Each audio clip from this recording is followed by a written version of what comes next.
News on HLN. Breaking news, and it is sad, tragic news to report. Little 5-year-old Nevaeh Buchanan is dead. That was her body found buried in a shallow grave along a river in Michigan, encased in cement.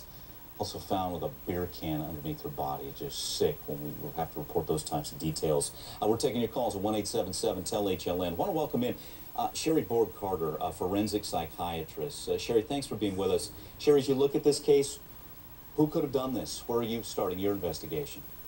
Well, of course, the body's a great advantage to have found, but there's only a few kinds of people who kill children. Just imagine what it takes to kill a little kid.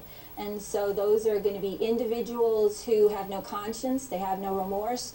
Sometimes it's an accident and then someone panics after the crime and does something crazy. And sometimes the death is situational. Someone loses control. But you see here where you have a child whose body was buried with concrete, it suggests that this might be more psychopathic in nature.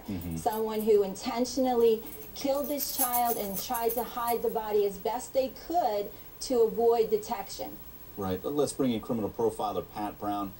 Pat, obviously, I mean, this was not an accident. It's intentional. Snatched from her scooter. She winds up dead and buried in a river. Where are you beginning, Pat, as you look at possible suspects? Well, I think one of the things we don't know yet is that timeline. We don't know about the alibis. We really haven't heard what is absolutely true and what is absolutely not true. We don't know exactly, at least I don't, when the last time Nevaeh was actually seen by someone who could corroborate that. We don't know exactly what those alibis were.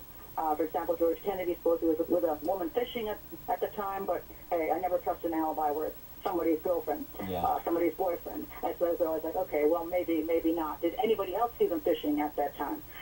So I think that's what the police are piecing together right now is how, when they're talking to Jennifer Buchanan, when they're talking to George Kennedy, when they're talking to this other guy, what is the actual timeline? How accurate are their stories? And are the stories starting to conflict? And we see something that we can start making some headway. And here's another thing. If there's more than one involved, of course, that's always advantageous because if somebody's helping somebody else out, usually that person's going to rat the other one out and to get the lesser sentence. So that's always an advantage. So if somebody worked with someone else, we might have a good chance of figuring out who did it. Let's get another call in. Lisa in Missouri. Hi, Lisa. Your thoughts here? All right. Yeah, go ahead, Lisa.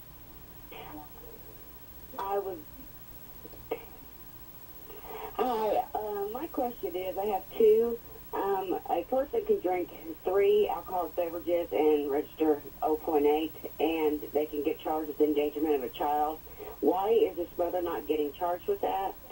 And also, why haven't the gentlemen that have been convicted of child molesting, that have been around this little girl, not back in jail for violating their probation? Okay, let's hit it on a couple of fronts. Vicki, I'll start with you.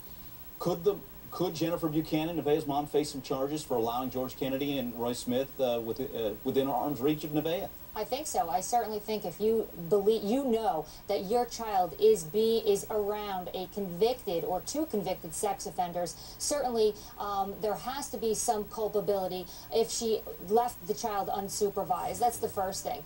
The second thing is certainly if this child was not properly supervised or watched when she was abducted, that's when we get into the child endangerment, the child welfare laws in Michigan, which certainly could apply. Okay, and we want to say this, authorities have been very close to the vest about why these guys are behind bars. More coming up. Stay with us.